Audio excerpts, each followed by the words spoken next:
Thomas Embling is located in Fairfield Park, proximal to the city, on the banks of the Yarra River. It has a whole range of meanings to most Victorians and certainly to all Melburnians. That really was the vision of Paul Mullen and his team, to establish a hospital in the centre where actually there was the real ability to connect some of the most disadvantaged people in our community back into community rather than keep them isolated and away from others, out of sight.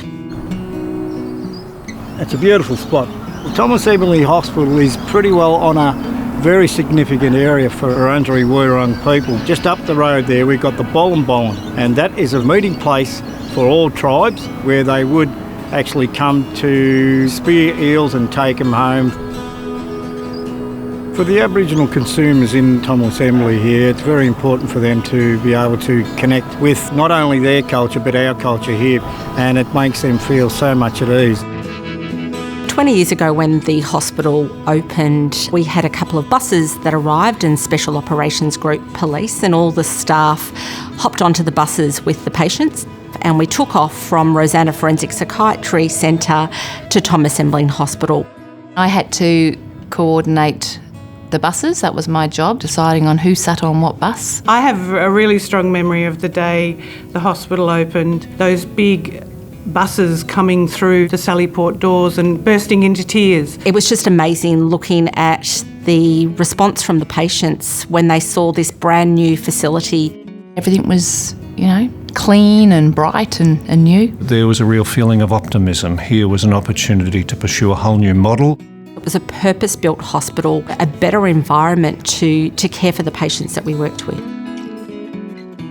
Thomas Embling was created as part of the deinstitutionalization process of mental health care. It was really a strong component of the movement away from institutional care to community care, and realising, I think, the vision that people with mental illness could live much more meaningful lives in the community. Before Thomas Embling Hospital opened, we had the Mont Park Hospital campus. It was very cramped. Patients in the acute unit at night were taken upstairs and locked in their rooms. There were no separate toilet facilities that women in the acute unit could access. The opening of this hospital really signified a very significant change in the way that we deliver forensic mental health services in this state. It changed a lot of people's lives. Thomas Embling Hospital in fact stands upon the grounds of what was once the Yarra Bend Asylum. So this is a place in the community which has long had a connection with looking after people with severe mental disorders. And of course, Thomas Embling was a reformer, an iconoclast, someone who challenged the social conventions of his time. Thomas Embling was a young medical practitioner who came to Australia around 1850 with his family, and initially he'd planned to work in the colonial government, but when he came he was actually asked to work in the then Yarra Bend Asylum. And when he went to the asylum he was actually quite shocked at the conditions of people there. Of course there was no psychiatric medications. It was very common to see people in shackles. People with chronic and severe mental illness were segregated, placed in situations where they were out of sight, out of mind as far as the general community was concerned. His work was really about trying to get the patients that he worked with to be treated with respect and with dignity, and to improve the lives of the patients that he was working with. I'm not sure that Thomas Embling would have understood the word recovery as we do now, but it's a really powerful philosophical concept that has transformed mental health services, and it's really fundamentally altered the relationship between clinical staff and the patients that we look after.